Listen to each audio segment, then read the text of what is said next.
তোমাৰ চকুহালত কিদৰে ইমান মায়া আছে? তোমাৰ চকুহালত কিয় ইমান ভাল পোৱা আছে? মই সেই ভাল পোৱাৰ গৰাকী হয়নে নহয় নাজানো, কিন্তু তোমাক ভাল পাওঁ, বহুত ভাল পাওঁ। তুমি মৌনতাৰ চিঞৰত সাৰ পোৱা মানুহ, অথচ মই ইমান কোলাহলতো শুই আছো। তুমি মৌনতাৰ চিঞৰত সাৰ পোৱা মানুহ, অথচ মই ইমান কোলাহলতো শুই আছো। কি কাৰণ থাকিব পাৰে তোমাৰ এই বিক্ষোভত?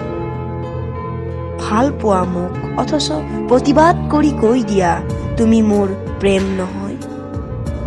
সঁচা জানো এই যুক্তি? তোমাৰ চকুৱেতো এতিয়াও কঢ়িয়াই আছে মোৰ সৈতে কৰা প্ৰেমৰ চুক্তি। ভাল পোৱা, কৈ দিয়া না, প্ৰেমত সকলো চলেও।